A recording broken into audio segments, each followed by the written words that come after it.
multi-functional in this way. The Eurostar train, which is a business-oriented train service between Brussels, London, and Paris, carries 3 to 5 classes, depending on the time of year, of fares and market segmentation. And you can do that all on the same train. The same person driving it, the same station agents can handle markets that are coupled together in different ways. So it is possible, given international experience, and I think China is also going to be doing that, having business travel and personal travel served with different service characteristics, shall we say, but still on the same schedule and the same equipment. All of the seating might be different, and what you get to eat or drink might change with that.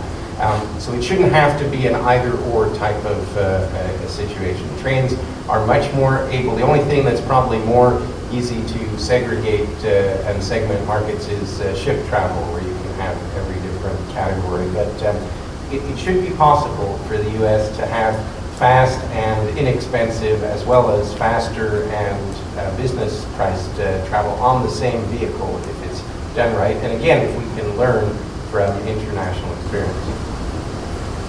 I'm just thinking about all of this. I just had a thought, though. Again, if you want people to use the train, you've got to have a kind of complementary infrastructure in place, and that can be very difficult. But we could be moving towards a situation where we have kind of a spatially divided economy, where some people live in big cities, they travel by high-speed train and use public transportation. Other people live in the suburbs, and we already see this in fact. They never need to go into the big city. For most people in the New York City region, New York City itself is irrelevant, even though they work in New York. For most people in Los Angeles, they never go to central Los Angeles. They live in an orbit of about 30 minutes drive of where they live. So I'm not opposed to the idea of sort of spatial differentiation. But it's an interesting thought that we could find that people in cities, well, they're wealthier than people in the suburbs perhaps, or they're poorer, that those wealthy people are getting on the train, traveling long distances, using public transportation. It's a kind of strange inversion because we don't think of wealthy people using public transport. But in fact, certainly in Europe, it's been found that the wealthier you are, the more you tend to use public transport in big cities, and the more you tend to use trains. So it's just an interesting thought which you made me think about talking about China.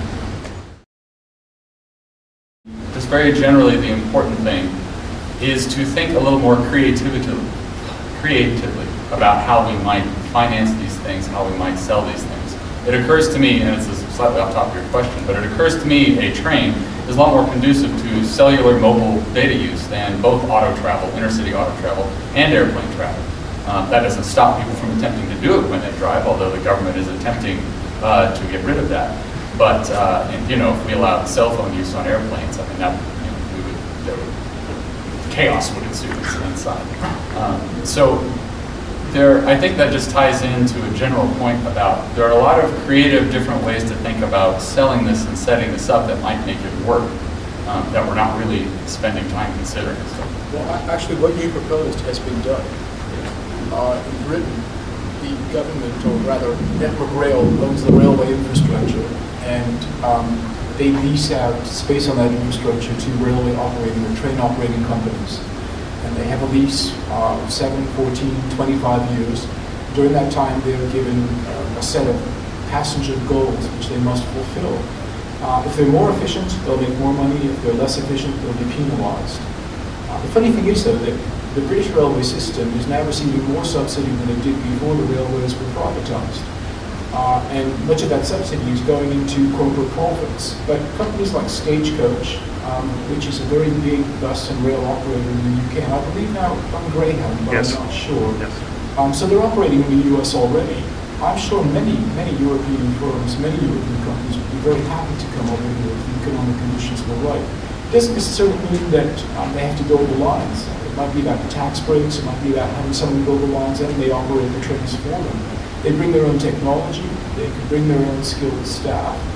okay, that's true, they'd be competing with American jobs, but eventually many of those people might transfer that skill to Americans, or they might become Americans themselves. So it's interesting that you proposed that. It has been done. The train carriages were owned by a separate company which leased them out to the railways, so everybody was sort of making money on the side. But the railways do order their own rolling stock, and they do operate that rolling stock. So in a sense, they run their rolling stock, but the railway network, the system, the rails themselves, is run by a separate organization which is responsible for maintaining the system and investing in the system.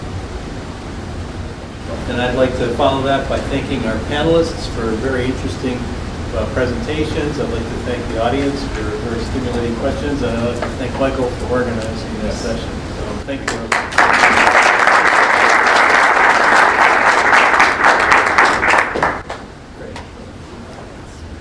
Cool. Thank you.